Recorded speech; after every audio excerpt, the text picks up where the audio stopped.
The fire ate the imperial decree like a hungry beast, curling the golden che ractors into blackened ash. My sixth sister Shen Qingyu watched it burn with eyes that held no fear, only a cold certainty that made the hairs on my arms stand on end. You are mad, I whispered, my voice rang across the dimly lit chamber. That is the emperor's own hand.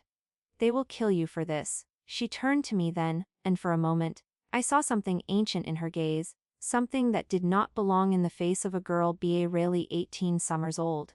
They already have, sister, once. I will not let them do it again. I did not understand her words then. I thought it was the fever talking, the same fever that had kept her bedridden for 7 days, tossing and turning while the servants whispered that the sixth young lady might not see the dawn. But she had risen from that sick bed 3 mornings ago, pale as winter frost but steady on her feet, and the first thing she had asked for was the decree that named her as the emperor's newest concubine. Now that decree was nothing but cinders. Father will beat you, I said, stepping closer despite the double running bells ringing in my skull. Mother will lock you in the ancestral hall until you beg for mercy. You know how they era. You know what they will do. Shen Qingyi laughed, a dry, brittle sound like dead leaves skittering across stone. Let them. I have already endured worse than anything they can dream up. Do you know what it is like, sister? To lie in a cold bed while your blood seeps into the mattress. To watch your own hands grow pale and still, knowing that no one will come to save you. I shook my head, stepping back. You are delirious. I will call for the physician. You will do no such thing. Her hand shot out, fingers closing around my wrist with surprising strength. Stay, listen, I have something to tell you. Something you need to know before you make the worst mistake of your life. The firelight caught her face, illuminating the sharp bones beneath her skin. She had always been the plain one among us sisters, the quiet shadow that followed behind our bright silks and clever words, but now, in the flickering glow, there was a terrible beauty to her. The beauty of a blade drawn from its sheath. Yuan Mei General Lu Yan, she said. I have seen the letters you hide beneath your pillow, the poems you write and never send. You think he will make you his official wife, his prem, the mistress of the Lu household. My face. How to you rifle through my private things. I did not rifle. I simply remembered. Her grip tightened. Remembered the way you looked at him at the spring festival, the way you positioned yourself at every banquet where he might appear. You love him, sister. Or you think you do. Get to the point. I snapped, yanking my wrist free. If you have something to say it plainly and let me go. Shen Qingyu released me and stepped back, her bare feet silent on the cold floor. She wore only a thin sleeping robe, her dark hair loose about her shoulders, and yet she ride herself like a queen surveying her domain. Lu Yan already has a woman, she said quietly, a woman he has loved for 3 years, a woman he will marry, no matter what promises he has made to you, or to anyone else. My heart stuttered. Liar, he swore to me. He gave me his jade pendant. He said what you wanted to hear. Her smile was pitying. Men in power know how to speak sweetly to women who can give them something they need.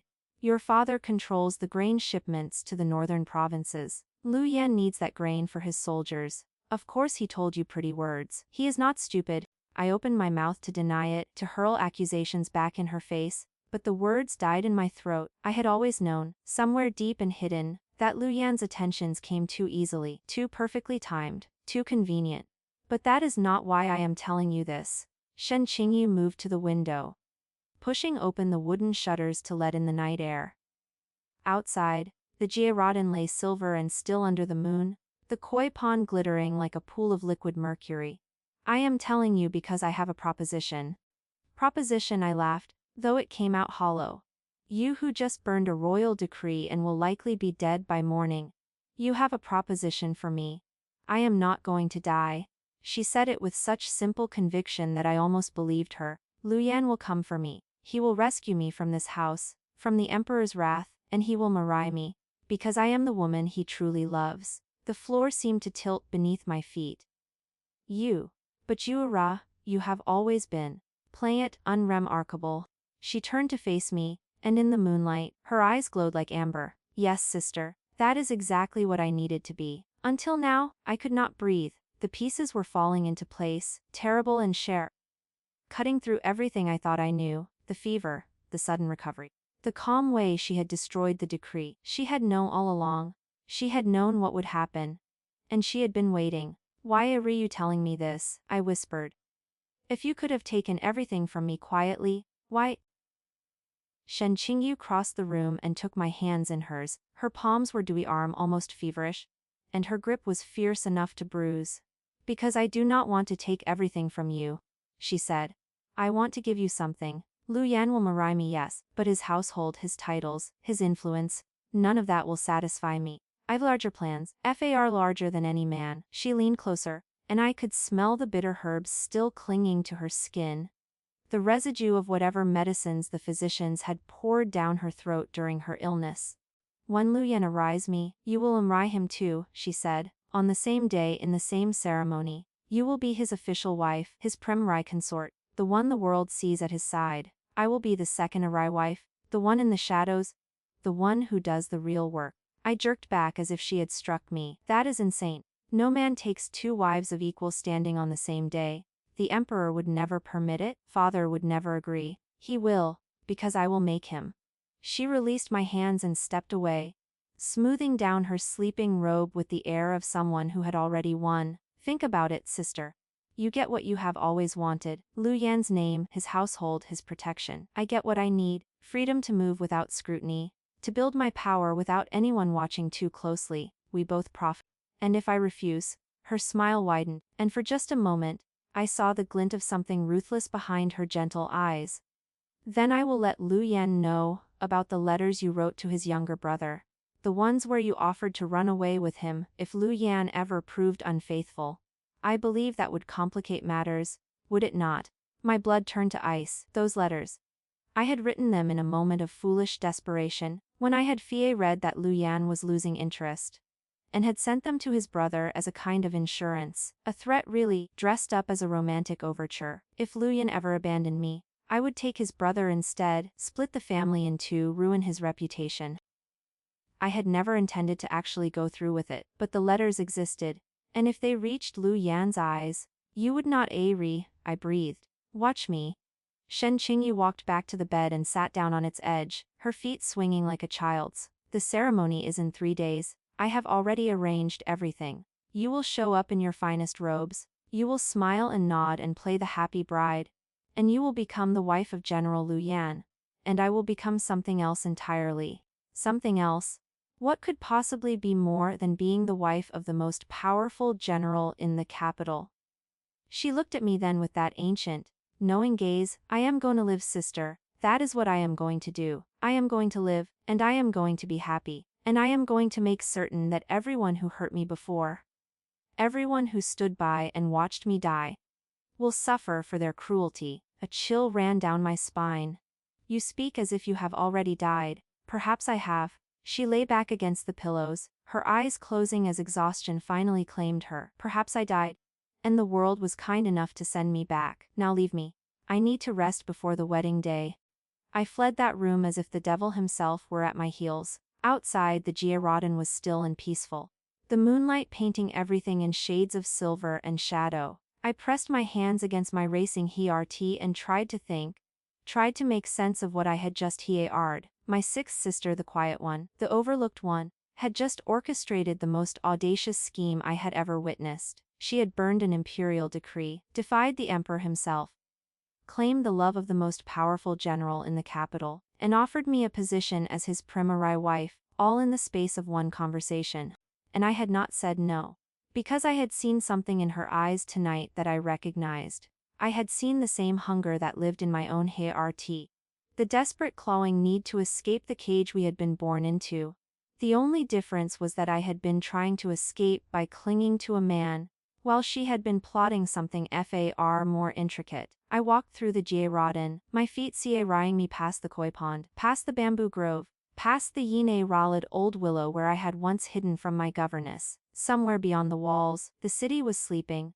Unaware that 2 sisters in a forgotten corner of a noble household had just rewritten their fates. But as I reached the gate that led to the outer courtyard, I saw a shape detach itself from the shadows, a tall, broad-shouldered and carrying the unmistakable scent of sandalwood and horses. A low voice, smooth as river stones. I have been waiting for you. I froze, my hand gripping the gate's wooden bar. Ryu, this is the inner courtyard. No men are permitted. I am no ordinary man. He stepped forward into the moonlight, and I saw a face that made my breath catch in my throat. Sharp cheekbones, a strong jaw, eyes that glittered like chips of obsidian. He wore a dare traveling cloak, and his clothes beneath were fine but practical, the clothes of someone who spent more time on horseback than in drawing rooms. I am Yanjoj, he said, naming himself with the casual arrogance of someone who expected recognition. I have come to speak with your sister, the sixth young lady. My mind raced. The name was familiar from whispered conversations in the tea houses, from the gossip that swirled around the capital's elite. He was a merchant prince, they said, the youngest son of a family that had risen from nothing to control half the river trade. He was also, if the rumors were true, a man of dangerous temper and even more dangerous ambitions. My sister is resting, I said, keeping my voice steady. She cannot receive visitors at this hour. She can, and she will. He took a step closer, and I backed up against the gate. Tell her that Yanjoj has arrived, as promised. Tell her that I have brought what she asked for. Before I could respond, his hand shot out and caught my wrist, yanking me forward. I stumbled, my body colliding with his, and I felt the eshard planes of his chest against my shoulders, the dew-earth of his breath against my ar. Do not play games with me, young lady, he murmured, his voice dropping to a dangerous whisper. I know exactly what your sister is planning. Out of it. And you. His fingers tightened on my wrist. Renaupa out of it too. Whether you like it or not. I tried to pull away, but he held fast, his grip like iron. My heart hammered against my ribs, and I could smell the sandalwood on his skin. The faint hint of sweat and leather and something else, something wild and untamed. Release me, I hissed. If anyone sees us, let them. His other hand came up to cup my chin, tilting my face towards. In the moonlight, his eyes were impossible to read, dark and deep as the river at midnight. They will see what they want to see, a compromising position, a secret lover. They will talk, and the talk will spread, and by morning, everyone will believe you were already ruined. You would not wouldn't I? He smiled, and it was not a kind smile. Your sister asked me to ensure your CO operation. She said you might need persuasion. I opened my mouth to scream, but before the sound could escape, his lips crashed down on mine. The kiss was brutal and unexpected. Stealing the breath from my lungs and the thoughts from my head, I struggled against him, pushing at his chest with my free hand, but he was immovable, a wall of muscle and purpose. And then, just as suddenly as it had begun, he pulled back, his eyes were cold, his expression composed, as if he had not just kissed me like a man starving. He said, releasing my wrist and stepping back, take me to your sister, we have business to discuss. I stood there trembling, my lips still burning with the memory of his. This was not part of the plan. This was not part of anything I had ever imagined. I had come here tonight expecting to confront a mad sister, and leave with my life intact. Instead, I had been pulled into a conspiracy, kissed by a stranger, and told that my future was no longer my own. But as I led Yanjoj through the Giarodin toward my sister's chambers, I felt something shift inside me. Something that had been sleeping for a very long time. Something that had resigned itself to a life of quiet desperation. I had been content to be Lu Yan's wife, to accept my place in the world and make the best of it, but now, with this strange, dangerous man beside me and my sister's madness unfolding in the shadows, I began to wonder. Perhaps there was another way. Perhaps I did not have to be a pawn in someone else's game. Perhaps it was time to start playing my own. We reached the door to my sister's room, and Yanjoj pushed it open without knocking. Inside, Shenqingyu sat up in bed, her eyes bright with anticipation. You came, she said. I always keep my promises. Yanjoj stepped inside, and I watched the two of them regard each other with a familiarity that made my skin prickle. Everything is prepared, the boats, the men, the documents. We leave at dawn tomorrow. Good. My sister swung her legs off the bed and stood, her thin robe flowing around her like a ghost shroud. Then we have only one more thing to arrange. She turned to me, and her smile was radiant and terrible. The wedding, she said. Sister, you are going to be a bride. I did not sleep that night. How could I? With Yanjoj's kiss still burning on my lips and my sister's mad scheme spinning through my head like a silk thread unraveling, I laid, staring at the embroidered canopy above. and listened to the servants moving through the house. Prep a ring for a wedding that should not have been happening. By dawn, the entire household was in an uproar. My father's voice boomed through the halls, demanding explanations.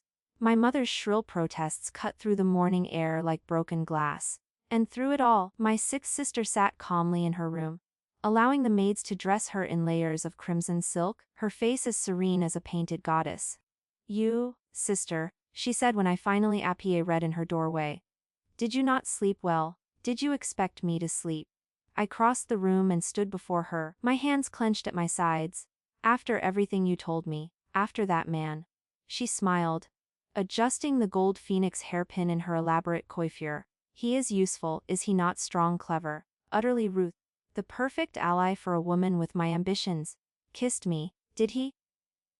Her eyes flickered with something that might have been surprise, quickly hidden. "I did not instruct him to do that, but I suppose it was necessary. Men like him do not take orders easily. They must feel as though they are making their own choices."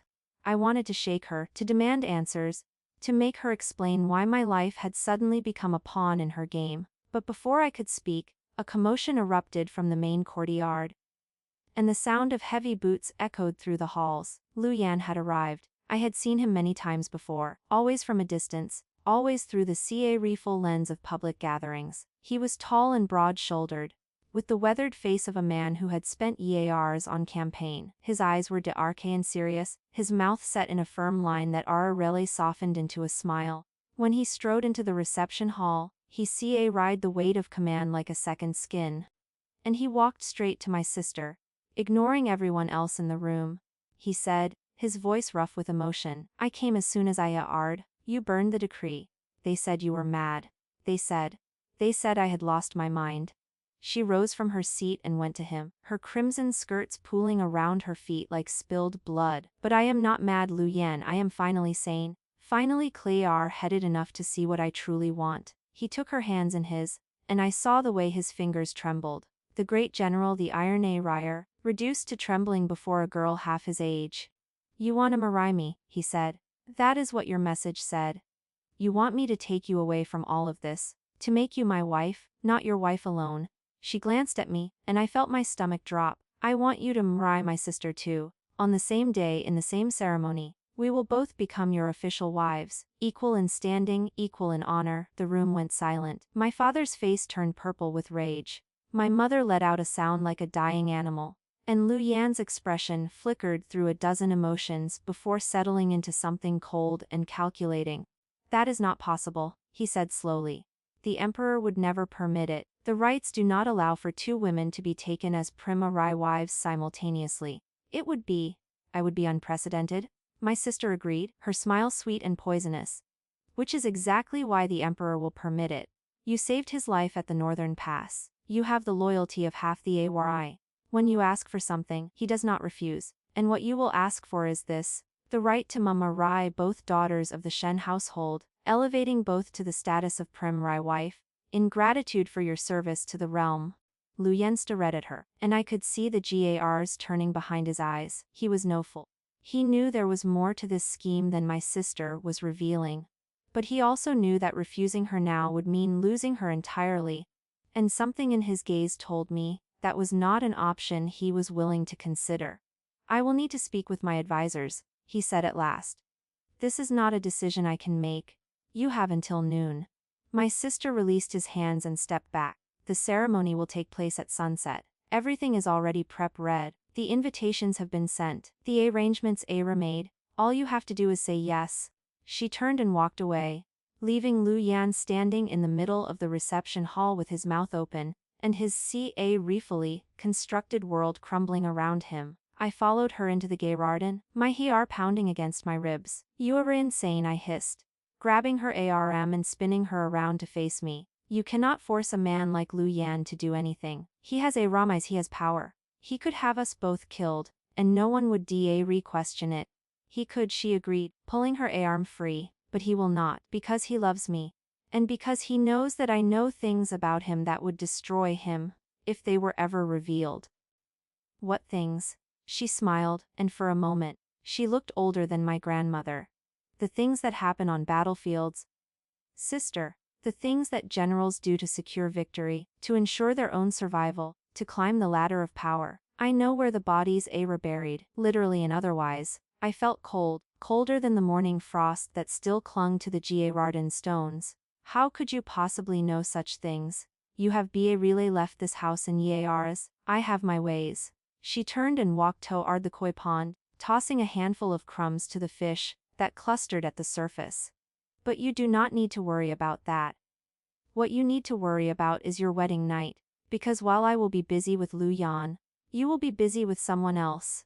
My blood froze. What do you mean, someone else? Yan Zhaoj will be at the wedding, court. He has been invited as my personal guest, and after the ceremony, when the feasting is done and the guests are drunk, he will take you to the bridal chamber. The word came out as a croak. No. I am Ma Rying Lu Yan. I am his wife. I will not. You will do exactly as I say. Her voice eroded, losing all pretense of gentleness. Because if you do not, I will tell Lu Yan about your letters to his brother. I will tell him about the poison you bought from the apothecary 3 months ago. The poison you intended to use on me, if I ever threatened your position. I staggered back, my hand flying to my mouth. How did you? No one knew about that. I destroyed the evidence. You were ca-reless. She turned to face me, and her eyes were flat and cold. You bought the poison with a servant's token. But you forgot that I keep records of every coin spent in this household. I knew the moment the apothecary's bill came in. I knew what you were planning, and I made sure that the poison was replaced with harmless herbs before it ever reached your hands. I sank down onto the stone bench beside the pond, my legs too weak to hold me. She had known all this. She had known what I intended to do, and she had simply waited, letting me believe I was clever, letting me dig my own grave. So you see, she said, crouching down in front of me, you have no choice. You will marry Lu Yan. You will sleep with Yan Zhaoj, and you will do everything I say, because if you do not, I will ruin you so thoroughly that even your own mother will not want to look at you. I looked into her eyes, reaching for any trace of the sister I had grown up with. The quiet girl who used to hide behind me when the tutors came to call. But there was nothing there except that ancient, knowing light. The light of someone who had seen too much and lost too much. Why, I whispered. Why are you doing this? I have never been cruel to you. I have never hurt you. You let them hurt me. Her voice cracked, just slightly, a fissure in the cold mask. You stood by while mother starved me, while father beat me, while the servants stole my things and laughed at my prayers. You saw everything, sister, and you did nothing. That was different. I was a child. I could not, neither could I. She rose to her feet, looking down at me with something that might have been pity. But now I am no longer a child, and I am no longer helpless. I am going to take everything that was taken from me, and if that means using you as a tool, then so be it. She walked away, leaving me alone by the pond with the fish swimming lazy circles in the cold water. I sat there for a long time, watching the light change from dawn to morning, feeling the warmth of the sun on my face but not feeling it at all. By the time the noon bells rang, I had made my decision. I would go through with the wedding. I would do what my sister asked, but I would not be a pawn forever. I would watch, and I would wait, and when the moment came, I would find my own way out of this trap. The afternoon passed in a blur of activity. Servants rushed through the halls, carrying silks and flowers and trays of food. My mother wept in her chambers, refusing to come out. My father raged at everyone who crossed his path, but he could not stop the wedding, not when Lu Yan himself had sent word that he accepted the terms. The main hall had been transformed into a sea of crimson and gold. Hundreds of candles flickered on every surface, their flames reflected in the polished bronze mirrors that lined the walls. Guests filled the seats, their faces a mixture of curiosity and glee. No one had ever seen a double wedding like this before, and they had come to witness the spectacle. I stood beside my sister at the altar, both of us dressed in identical wedding robes, both of us wearing the same expression of serene acceptance. Lu Yan stood on the other side, his face unreadable, and beside him, serving as his witness, was Yan Zhaoj. Our eyes met across the hall, and I saw the glint of amusement in his gaze. He knew what was coming. He knew that I knew. And he was enjoying every moment of my discomfort. The ceremony was brief, the words hollow and meaningless. I repeated the vows without hearing them, bowed to the ancestors without feeling the weight of tradition. When the efficient Decla read us a ride, I felt nothing except a cold numbness spreading through my chest. Then came the feast, hours of endless courses and endless toasts. I smiled and nodded and accepted congratulations, my mind spinning with plans and counter-plans. My sister sat beside Lu Yan, her hand in his, playing the PA rod of the adoring bride to perfection, and Yan Zhaoj sat on my other side, his thigh pressed against mine beneath the table, a constant reminder of what was to come. "You look like a trapped bird," he murmured, leaning close under the pretense of pouring me more wine. "Do not worry, I do not bite, unless you ask nicely. Touch me again and I will kill you," I hissed back, keeping my smile fixed in place. He chuckled, low and new arm. "That is what I admire about you. You are not afraid to threaten a man twice your size. Your sister was right about you. My sister is insane." Perhaps he sat back, raising his cup in a toast. "But she is also the most brilliant woman I have ever met. You would do well to lie Ron from her." The feast finally ended, and the guests began to drift away, full of food and wine and gossip. Lu Yan led my sister Tao Ard the eastern bridal chamber, and I was led by Yan Zhaoj Tao Ard the western one, his hand firm on my elbow, his stride unhurried. The room was small but elegant, filled with the traditional decorations of a wedding night. Red silk hung from the ceiling, candles burned on every surface, and the bed was piled high with embroidered quilts. I stood in the center of it all, my hands clenched at my sides. Yan Zhaoj closed the door behind us and leaned against it, crossing his arms over his chest. "You were shaking," he observed. "Are you afraid of me?" "Should I be?" "Probably." He pushed off from the door and walked toward me, his boots silent on the thick carpet. "I am not a good man, Lady Lu. I have done terrible things in my life. Things that would make your pretty little head spin. Then why should I trust you? You should not." He stopped a hand's breadth away, close enough that I could feel the heat radiating from his body. "But you should trust yourself. You are a clever Lady Lu. I saw it in your eyes at the feast, that desperate planning, that sharp intelligence. Use me. Get what you want from this arrangement, and then walk away." I looked up at him, watching his face for any sign of mockery, but his expression was serious, almost kind, and something in my chest loosened just a little. "Why are you helping her?" I asked. "What does my sister have that you want?" He smiled, and this time, there was no cruelty in it. "She knows my secrets, just as she knows yours. But more than that, she is the only person who has ever looked at me and seen something worth saving. I owe her everything, including this." He gestured between us at the wedding bed, at the crimson silk surrounding us, "Including kissing me?" I asked. And I was surprised at the steadiness of my own voice. His eyes were keen, and he reached out to brush a strand of hair from my face. "I have wanted to do that again since I first saw you in the Rodin. You look so fierce, so angry, so alive. I could not help myself." "You should have helped yourself." "Probably." He leaned down, his lips hovering a breath away from mine. "But I am not a man who does what he should, I am a man who does what he wants. And right now, Lady Lu, I want you." He kissed me again, and this time it was different. Slower. Softer. More devastating than the brutal kiss in the Rodin. I found my hands coming up to grip his shoulders, found myself leaning into him, found my arch racing with something that was not far, when he finally pulled back. His eyes were burning with a heat that made my skin tingle. "Your sister says we have to make this believable," he murmured. "The servants will report on whether the marriage was consummated. We need to give them something to report." "You cannot be serious." "I am completely serious." He stepped back, his hands falling to his sides. "But I will not force you. If you say no, I will sleep on the floor and we can invent something for the servants to hear. The choice is yours." I looked at him, this dangerous man with his dark eyes and his easy smile, and I made a decision that surprised even me. "The bed is big enough for two," I said, "and I am tired of being afraid." He raised an eyebrow. "Are you sure?" I took a shaky breath. "But I am tired of saying no to everything. I am tired of being a pawn tonight. I want to feel like I am in control of my own life, even if it is just an illusion." He held out his hand, and after a moment, I took it. He led me to the bed, and we sat down together on the edge of the crimson quilt. Two strangers bound by circumstance and conspiracy. "Tell me something," I said, watching the candlelight play across his features. "What do you really want from all of this?" He was silent for a long moment, staring at the wall opposite. I want to stop running, he said at last.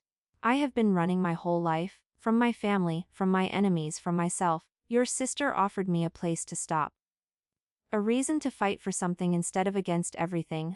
That sounds lonely. It is. He turned to look at me, and in his eyes, I saw a flash of vulnerability that made my breath catch. But perhaps it does not have to be. Perhaps I can find something worth staying for. He leaned in, and this time, I met him halfway. I woke to the sound of birdsong and the unfamiliar weight of an arm draped across my waist. For a moment, I did not remember where I was or how I had come to be there. Then the events of the previous night came flooding back, and I sat up so abruptly that I nearly tumbled off the bed. Yan Zhaoj stirred beside me, his eyes fluttering open. He looked disoriented for just a moment, then his gaze focused on my face, and a slow smile spread across his lips. "Good morning, wife," he said, his voice rough with sleep. "Do not call me that." I pulled the quilt up to my chin, though there was little point in modesty now. What happened last night? What happened last night was exactly what needed to happen. He sat up, running a hand through his disheveled hair. "The servants will report that the marriage was consummated. Your sister will be satisfied. And we will both live to see another day."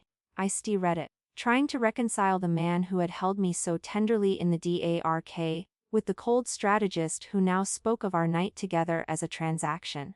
But perhaps that was what it had been, after all, a transaction, a performance, nothing more. "Do not look at me like that," he said, his voice softening. "I did not mean to make you feel used. Last night was real, at least for me. I do not know about you." I looked away, my cheeks burning. "It was real enough," I admitted. "But that does not mean I trust you. That does not mean I know what comes next." "Neither do I." He swung his legs off the bed and stood, stretching his lean frame. "But your sister has plans. She always has plans, and we are both proud of them, whether we like it or not." I dressed quickly, my fingers fumbling with the complicated fastenings of my wedding robes. Yan Zhaoj watched me from across the room, his expression unreadable. When I was finally presentable, he opened the door and gestured for me to go ahead. The household was already stirring. Servants hurried through the halls, their eyes seriously averted from my face. I could feel their judgment like a physical weight, their silent conclusions about what had happened in the bridal chamber. Let them think what they wanted. Their opinions mattered less than the morning dew. I found my sister in the main courtyard, seated at a low table with Lu Yan beside her. They were sharing tea, their heads bent together in quiet conversation. When she saw me approach, she smiled, and it was the smile of a cat who had just swallowed a very fat can rye. "Good morning, sister," she said, gesturing for me to join them. "I trust you slept well." "Like a stone," I replied, taking my seat with as much dignity as I could muster. "And you?" "Better than I have in years." She reached over and took Lu Yan's hand, squeezing it gently. "My husband is a very considerate man." Lu Yan's face was seriously neutral, but I saw the tension in his jaw. He was not happy about this arrangement. He had been manipulated into it, and he knew it. But he was also a man of his word, and he had given his oath at the altar. For now at least, he would play as par. "We have much to discuss," my sister said, setting down her teacup. "The household will need to be reorganized. There are staff to hire, accounts to review, alliances to cultivate. I have read a list of priorities for the coming weeks." She produced a scroll from her sleeve and unfurled it on the table, covered in dense script. I leaned forward to read it, and my eyes widened. This was no simple list of household tasks. It was a detailed plan for consolidating power, building influence, and positioning herself as the de facto ruler of the Lu household. "Some of these items seem ambitious," I said serifully. "Ambition is the engine of progress, sister." Her smile did not waver. "If we do not reach for the stars, we will never touch the sky. And I intend to touch much more than that." Over the next several days, I watched my sister transform the household with ruthless efficiency. She dismissed the old steward and replaced him with her own trusted servant. She renegotiated contracts with the merchants who supplied the household, securing better prices and more favorable terms. She organized a series of social events that brought the most influential families of the capital into her orbit. And she charmed them all with her wit and grace.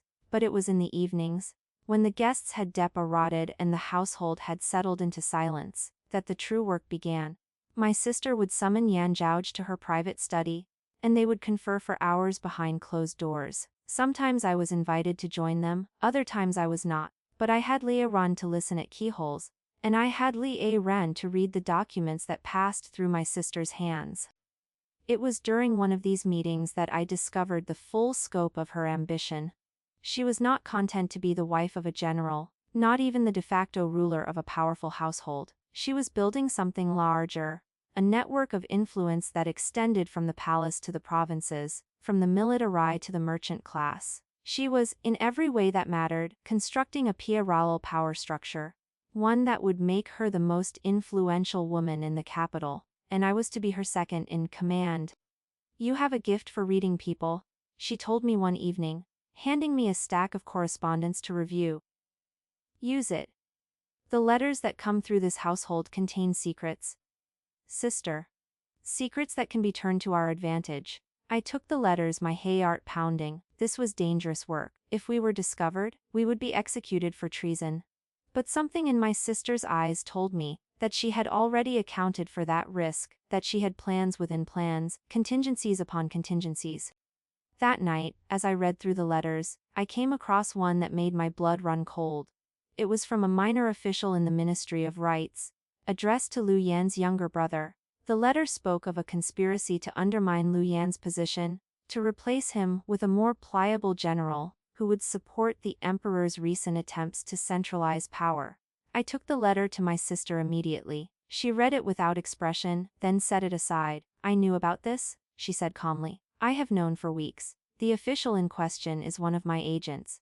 He sends me copies of everything he writes." "And you did not tell Lu Yan?" I was incredulous. "His own brother is plotting against him. His position is in danger. His life might be in danger." "His life is not in danger yet." She leaned back in her chair, steepling her fingers. "And telling him now would serve no purpose. He is not ready to act against his brother. He needs to be pushed. To be forced to see the truth for himself. Forced. Yue replaying with fire. Fire is my favorite toy," she smiled. And it was the coldest smile I had ever seen. "Let him discover the plot on his own. Let him come to me for help. Then I will be the one who saves him. The one he owes everything. That is how power is built, sister, one debt at a time." I left her study that night with my head spinning. My sister had become something terrible and magnificent, a force of nature that would not be stopped by anything or anyone, and I was caught in her wake, swept along by currents I could barely understand. A few days later, Lu Yan discovered the plot. I do not know how or when, but I saw the change in his eyes, the hardening of his features. He became quieter, more watchful, and he spent more time in my sister's company than ever before. He came to her one evening, his face drawn and pale. "My brother," he said, his voice barely above a whisper. "He has been meeting with the emperor's agents. He is planning to move against me." "I know." My sister rose from her seat and went to him, taking his hands in hers. "I have known for some time, but I wanted to wait, to see if he would have a change of heart. It seems he has not." Lu Yan's jaw tightened. "Why did you not tell me?" "Because you would not have believed me. You would have thought I was trying to drive a wedge between you and your family. I needed you to see the truth for yourself, to know that this was not a lie invented by a jealous wife." He stared at her, his expression shifting from anger to something more complex, something that looked almost like gratitude. "What do?" he asked. "He is my brother. I cannot simply have him killed." "You do not have to." My sister led him to a seat and sat beside him, her voice soft and soothing. "There are other ways, more subtle ways. We can discredit him, expose his plotting. Let the emperor see the kind of man he truly is, and when he falls, you will be there to pick up the pieces." I watched from the doorway. This was the moment I had been waiting for. The moment when my sister's schemes would either succeed or fail, and as I watched her work her magic on Lu Yan, I knew that she would succeed. She always did. But something else was happening too, something I had not anticipated. Lu Yan was looking at my sister with a new kind of respect, a new kind of affection. Whatever cold calculation had brought them together was slowly being replaced by something way warmer. Something that looked dangerously like love, and that, I realized, was the most dangerous thing of all. Because love made people unpredictable, love made people stupid, and in my sister's carefully constructed world, stupidity was the one sin she could not forgive. That night, I found Yan Zhou Roden, staring up at the moon. He looked different in the pale light, softer somehow, more vulnerable. You have been avoiding me, he said without turning. I have been busy. Or afraid. He turned to face me, and his eyes were dark with something that might have been hurt. You have not spoken to me since the wedding night. You treat me like a stranger, because that is what you are. I crossed my arms over my chest, shielding myself against the chill of the night air. Wish a read a bed George. That does not make us confidentes. It does not make us anything. Then what will make us something? He stepped closer, and I did not step back. I have done everything your sister asked. I have played my part. I have been patient. But I am tired of patience, and I am tired of pretending that I do not feel anything for you. My heart stuttered. You do not even know me. I know enough. He reached out and cupped my chin, tilting my face up toward his. I know that you are brave and clever and stubborn as a mule. I know that you are trapped in a life you did not choose, and that you are fighting to find a way out. I know that when you kissed me, it was not just for show. And I know that when I kiss you now, it will not be for show either. He kissed me then, and the world fell away. I forgot about my sister's schemes, about Luyan's plot, about the treacherous path that lay ahead. I forgot about everything except the warmth of his lips and the steady beat of his heart beneath my palm. When he pulled back, his eyes were burning with a fire that made my knees weak. I want to help you, he said. I want to be on your side, not just your sister's. I want to be the person you turn to when the world becomes too much. Why? I asked, my voice trembling. Why would you want that? He smiled, and for the first time, it was a kind smile. Because you make me want to be a better man, he said. And because I think if you let yourself, you could love me too. I opened my mouth to deny it, but the words would not come. Because somewhere in the chaos of the past weeks, something had changed. I had started to look forward to seeing him, to crave his presence, to miss him when he was gone. I had started to sever for him, despite every instinct that told me not to. I do not know if I can love anyone, I said finally. I have spent so long protecting myself that I have forgotten how to let anyone in. Then let me teach you. He took my hand and pressed it to his chest, letting me feel the steady thrum of his hair. One step at a time, one day at a time. I am not going anywhere, Lanner. I am here. I will always be here. I looked up at him, this dangerous man with his soft heart and his steady promises, and I felt something shift inside me. Something that had been frozen for a very long time. Something that had given up on the possibility of happiness. Okay, I whispered. Okay. He pulled me into his arms, and I let myself be held. It felt safe. For the first time in a long time, it felt like coming home. 3 months passed like water through my fingers. 3 months of playing the dutiful wife, of smiling at Luyan across banquet tables, of ring whispered strategies with my sister in the dead of night. 3 months of stolen moments with Yan Zhao, of learning to trust him, of slowly allowing myself to fall in love. And 3 months of watching my sister's web tighten around everyone in our orbit. She had become a different person since the wedding.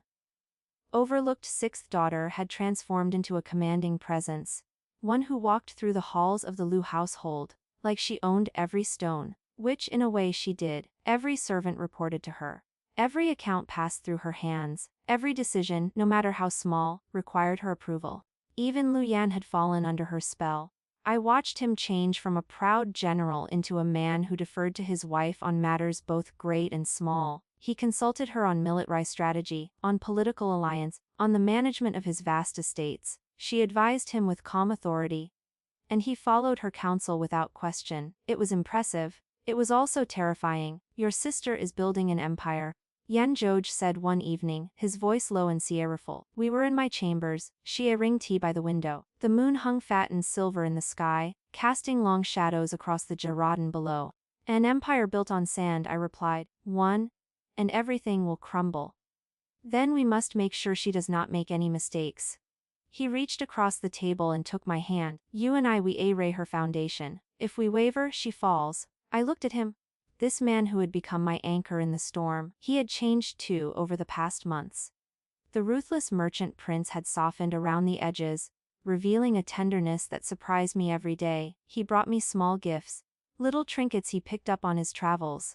He remembered things I mentioned in passing, like my fondness for osmanthus cakes or my dislike of strong tea. He was patient with my moods, gentle with my fia. I had never been loved like this before. I had never known that love could feel so safe.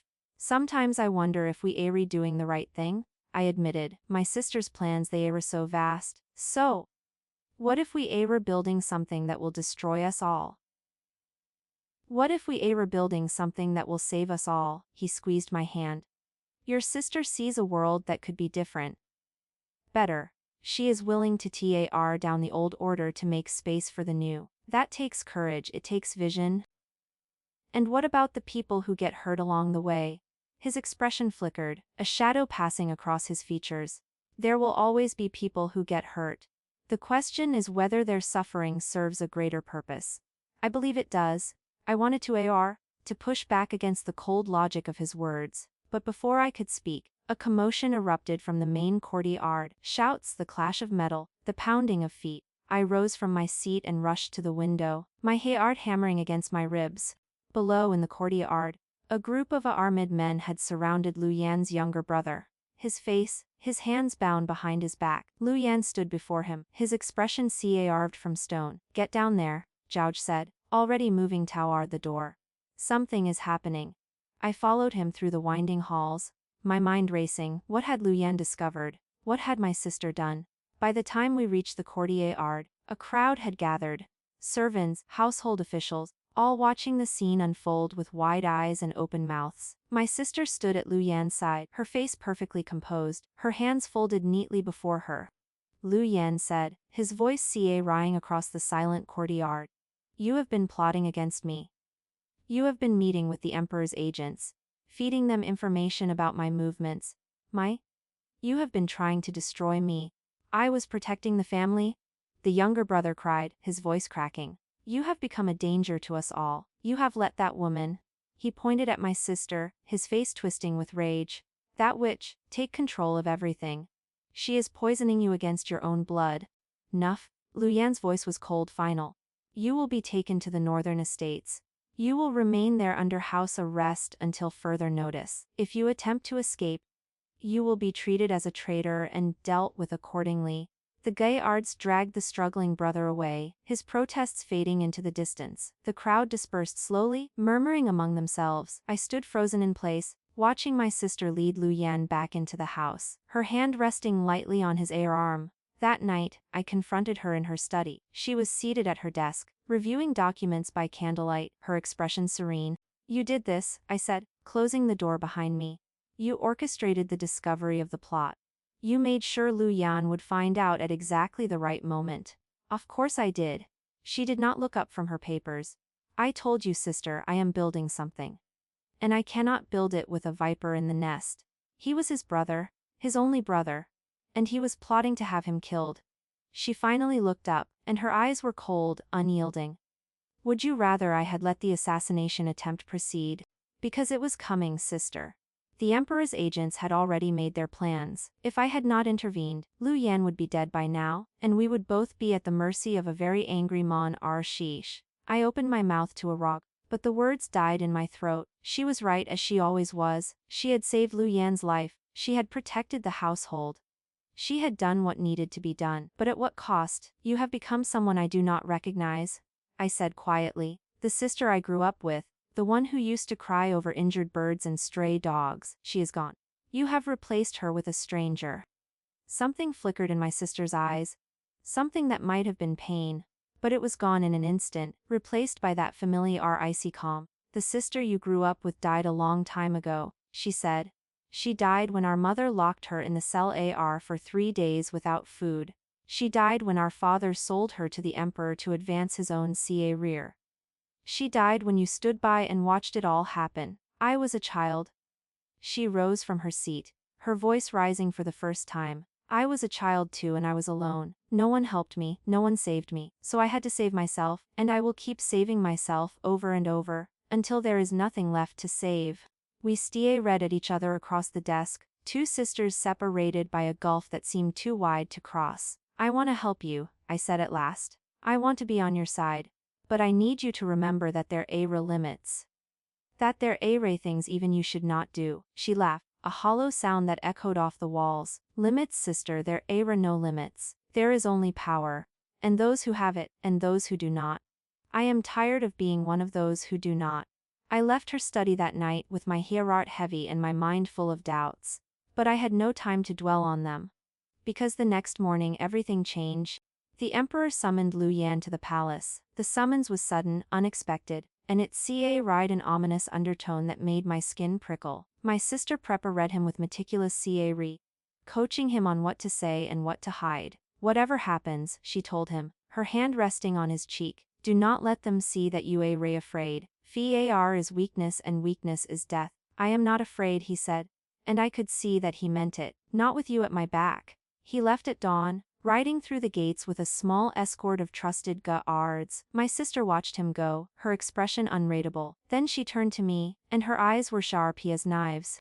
Prepare yourself, she said. If he does not return, we will have to move quickly. The network is ready. The arrangements are in place. We will not be caught unprepared. I spent the day in a fog of anxiety. Yan Zhaoj came to me in the afternoon, his face grim. Word from the palace, he said, taking my hands in his. The emperor has arrested Lu Yan. He is accused of treason. The trial will begin tomorrow. Treason, my voice was really a whisper. But he is innocent. Everyone knows he is innocent. Innocence does not matter. Zhaoj's grip tightened. What matters is who holds the power. And right now, the emperor holds all of it. That evening, my sister summoned me to her study. She looked calm, almost serene, as if the news of her husband's arrest had not affected her at all. We need to act, she said. Tonight? How? Lu Yan is in the palace dungeon. The emperor has read him a traitor. What can we possibly do? She smiled, and it was the smile of a predator who had been waiting for exactly this moment. Would do the one thing he will never expect, she said. Would take the fight to him. Her plan was audacious, terrifying, and brilliant. She had cultivated spies in the palace, allies in the military, supporters in the merchant class. She had documents that exposed the emperor's own corruption, evidence of his dealings with enemy states, proof that he had been undermining his own generals for years. She would use all of it. Tomorrow morning, the trial will begin, she said. But by the time the court convenes, I will have already presented my evidence to the high ministers. They will see the truth. They will have no choice but to act. And if they do not, she met my eyes, and in her gaze, I saw something that made my blood run cold. Then we will have to find another way. The night passed in a blur of activity. Messages were sent, meetings were held, documents were prepared. I worked alongside my sister, my heart pounding with a mixture of fear and exhilaration. This was it. The moment we had been building toward. The moment when everything would either fall apart or come together. Just before, Yan Zhaoj found me in the study, exhausted and trembling. You look like you need rest, he said gently. I will rest when this is over. I leaned against him, letting his warmth seep into my cold bones. I am so tired. I am so tired of being afraid. I know. He wrapped his arms around me, holding me close. But it will be over soon. One way or another it will be over. I looked up at him, into those dark eyes that had become so familiar. So dark. If something happens to me, promise me you will take care of my sister. She will not admit it, but she needs someone to watch her back. I will watch both of your backs. He pressed a kiss to my forehead. That is my promise. I will not let anything happen to either of you. The sun rose over the capital, painting the sky in shades of gold and pink. I stood at the window, watching the light spread across the rooftops. And I thought about everything that had led to this moment. The sister who had burned an imperial decree, the stranger who had kissed me in the garden, the web of secrets and schemes that had grown around us, binding us together. The trial began at midday. I watched from the gallery, my hands clenched in my lap, as Lu Yan was led into the courtroom. He looked tired but unbowed, his spine straight and his eyes clear. The charges were read, the evidence was presented, and then my sister rose from her seat and walked to the center of the room. Your Excellencies, she said, her voice ringing through the silent hall. I have information that will change everything. She began to speak, and the courtroom fell into chaos. My sister's voice cut through the courtroom like a blade. She spoke of secret treaties, of bribes paid to enemy generals, of Emperor's own agents smuggling weapons across the northern border. She produced letters, ledgers, seals. She named names, dates, locations. She painted a picture of a throne built on lies, of a ruler who had betrayed his own people to line his pockets with gold. The high ministers listened in stunned silence. The gallery erupted in whispers. Lu Yanstie read at my sister as if seeing her for the first time, his eyes wide with disbelief and something that looked terrifyingly like Far. He has played us all for fools, my sister concluded, gesturing Tao Ar died the empty throne where the emperor should have been sitting. He has taken our taxes, our sons, our honor, and turned them into currency for his own ambitions. And when we refused to bow any longer, he called us traitors. The head minister rose from his seat, his face pale. These accusations are grave. Madam, do you have proof of everything you claim? My sister smiled, and it was the smile of someone who had already won. Every document I have presented bears the emperor's personal seal. Every witness I have named is ready to testify. I have been preparing for this moment for a very long time, Your Excellency. I would not have come here without being certain. The courtroom dissolved into chaos. Ministers shouted over one another. Guards rushed to secure the doors. Somewhere in the palace, I could hear the distant sound of bells ringing, calling the emperor to account. I turned to Yanzhoj, who stood beside me in the gallery. His face was impassive, but I could see the tension in his shoulders, the tight set of his jaw. Now we wait, he murmured. The rest of the day passed in a blur. The emperor, cornered by the evidence, had fled the palace. His ministers, horrified by the revelations, had declared him unfit to rule. The, already loyal to Lu Yan, had surrounded the capital to prevent his escape. By night, the emperor had been captured at a wayside inn, trying to flee disguised as a merchant. He was brought back in chains, and the high ministers convened an emergency session to determine his fate. My sister came to me that evening, her face drawn with exhaustion, but her eyes were bright, triumphant. It is done, she said. He will be deposed, Lu Yan will be reinstated, and she paused, and something flickered in her gaze. I will be the power behind the throne. You always were, I said quietly, from the very beginning. You just needed everyone else to see it. She nodded slowly, and for the first time in months, I saw a crack in her or more, a moment of vulnerability, of uncertainty. What? I asked. All the scheming, the plotting, the people you heard along the way. Was it worth it? She was silent for a long moment. Then she reached out and took my hand, her grip calm and fierce. I do not know, she admitted. But I do know that I would do it all again. Because the alternative was being nothing, being no one, being forgotten. And that, sister, is a fate worse than death. I squeezed her hand, and for a moment, we were just two sisters, bound by blood and memory. The following weeks were a whirlwind of change. The emperor was formally deposed and exiled to a remote monastery. Lu Yan was named as the new regent, tasked with guiding the realm until a suitable successor could be found, and my sister, as his wife, became the most powerful woman in the land. But power, Rend, came with a price. My sister threw herself into the work of governance with a ferocity that bordered on obsession. She slept barely 3 hours a night, consumed by reports and dispatches and endless meetings. She grew thinner, paler, the shadows beneath her eyes deepening with each passing day. She is burning herself out, I said to Yanzhoj one evening. She cannot keep this up forever. She knows that, he replied.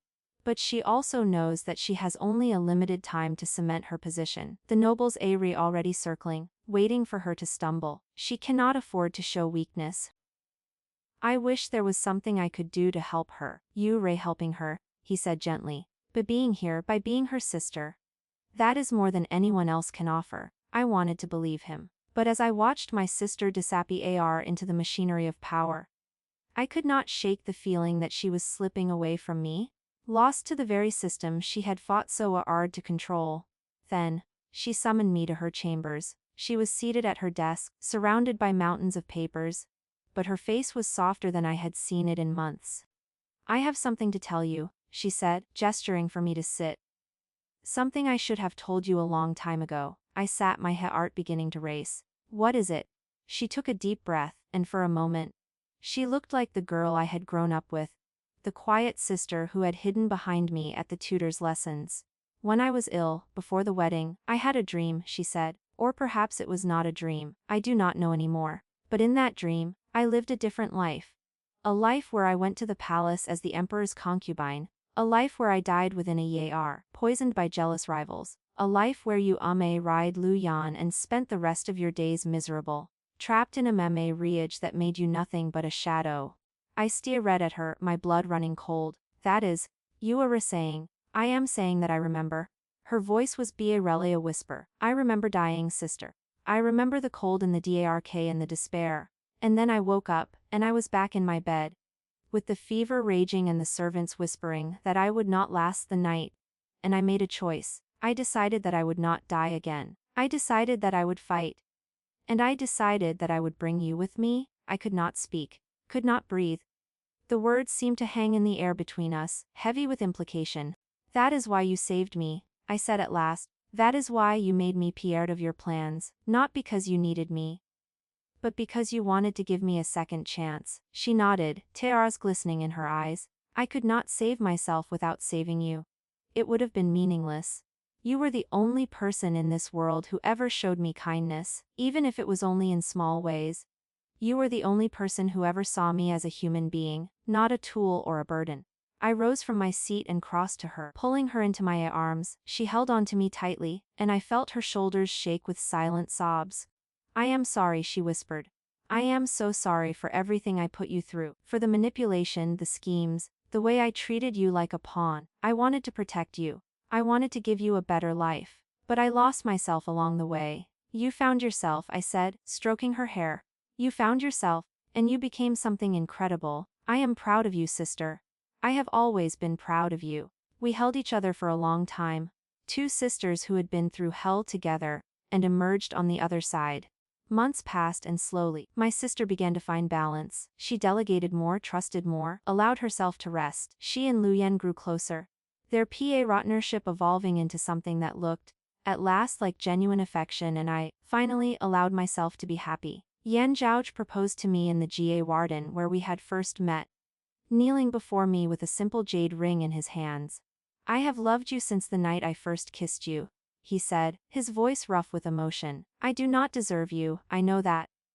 But I will spend the rest of my life trying to be worthy of you, if you will let me. I said, pulling him to his feet. Yes, I will let you.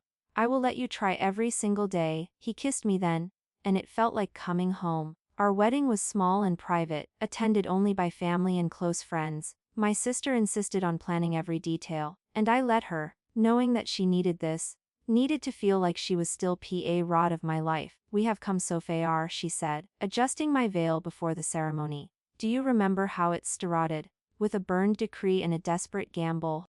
I remember, I smiled, reaching out to touch her cheek. And I would not change a single thing. Because it brought us here. It brought us to this moment. The ceremony was beautiful, the words simple and true. Yan Zhaoj looked at me as if I were the sun and the moon, and every star in the sky. And I looked at him and saw my future, a future I had never read to hope for. After the wedding, as we sat together in the garden, watching the moon rise over the capital, I thought about everything that had brought us here, the the pain, the endless scheming. And I realized that I would not trade any of it, because it had made me who I was. It had made me strong and brave, and ready to face whatever came next. Are you happy? Yan Zhaoj asked, his arm around my shoulders. I leaned into him, feeling the warmth of his body against mine. I said, I truly am. We stayed in the garden until the stars began to fade, watching the night give way to dawn. A new day was breaking, and with it, a new chapter of our lives. My sister and Lu Yan joined us as the sun rose. Their hands intertwined, we sat together, the four of us, watching the light spread across the rooftops of the capital. The city below was waking, full of noise and life and endless possibility. This is only the beginning, my sister said, her voice full of conviction. There is so much more to build, so much more to achieve. Then we will build it together, Lu Yan said, all of us. I reached out and took Yan Zhaoj's hand, feeling the strength of his grip, the promise of his love, and I knew, with a certainty that went deeper than logic, that everything was going to be all right. The past was behind us, with all its pain and fear. The future stretched ahead, bright and full of hope. And in between, there was this moment, this perfect moment, shared with the people I loved most in the world. We had come so, from the burned decree to the throne room to this quiet garden at dawn.